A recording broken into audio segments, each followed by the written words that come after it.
জ্যোতিষশাস্ত্র ও স্বপ্ন বিশ্লেষণের স্বপ্ন ফল। প্রাচীন ভারতীয় শাস্ত্র অনুযায়ী স্বপ্নে কোনো মেয়েকে দেখা একাধিক অর্থ বহন করে থাকে।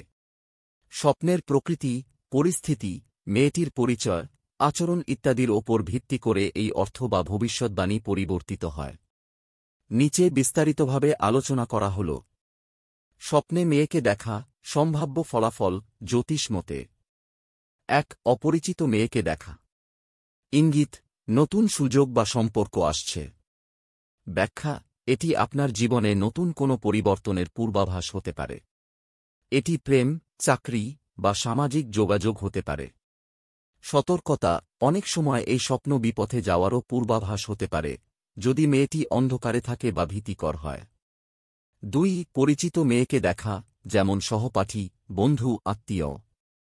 ইঙ্গিত: সেই ব্যক্তির সাথে আপনার মানসিক যোগাযোগ বা অমীমাংসিত ইচ্ছার প্রকাশ। ব্যাখ্যা: হয়তো আপনি তার সম্পর্কে ভাবছেন বা আপনার মনে তার প্রতি কিছু অনুভূতি কাজ করছে, যেটা স্বপ্নে প্রতিফলিত হচ্ছে। ৩. মেয়েটির সঙ্গে হাসি আনন্দ করা বা ঘোরাফেরা করা। ইঙ্গিত: সুখ, আনন্দ ও ভালো সময়ের আগমন। ব্যাখ্যা: এটি ইঙ্গিত দেয় যে আপনার জীবনে কিছু ইতিবাচক ঘটনা ঘটতে চলেছে। বিশেষ করে প্রেম বা পারিবারিক সম্পর্ক ভালো যাবে। ৪. মেয়েটি কাঁদছে বা দুঃখী। ইঙ্গিত: কোনো সমস্যা বা মানসিক চাপ আসতে পারে। ব্যাখ্যা: এটি আপনার আত্মিক অপরাধবোধ বা কোন সম্পর্ক নিয়ে অনিশ্চয়তার প্রতিফলন হতে পারে। ৫. মেয়েটি আপনাকে কিছু দিচ্ছে। ইঙ্গিত: অর্থ বা উপহার লাভের সম্ভাবনা। ব্যাখ্যা: এই ধরনের স্বপ্ন সাধারণত সৌভাগ্য এবং লাভের সংকেত বহন করে। ৬. মেয়েটির সঙ্গে শারীরিক সম্পর্ক হচ্ছে, যৌনতা। ইঙ্গিত: অপ্রকাশিত বাসনার প্রকাশ। ব্যাখ্যা: আপনি বাস্তব জীবনে মানসিক বা শারীরিক একাকিত্বে ভুগছেন অথবা কাউকে কাছে পেতে চাইছেন। ৭. বিবাহিত নারীকে দেখা, বিশেষ করে যদি আপনি অবিবাহিত হন।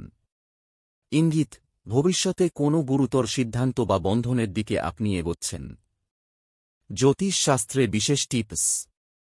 স্বপ্নের সময় ব্রহ্মমুহূর্তে দেখা স্বপ্ন, রাত ৩টা থেকে সূর্যোদয়ের আগ পর্যন্ত সবচেয়ে ফলপ্রদ মনে করা হয়।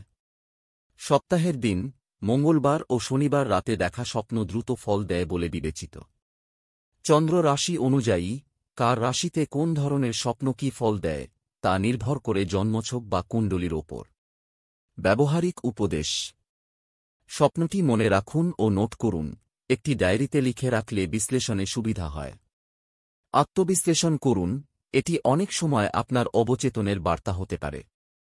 পণ্ডিত বা জ্যোতিষীর পরামর্শ নিন, বিশেষ করে যদি স্বপ্নটি বারবার দেখা যায় বা উদ্বেগের কারণ হয়।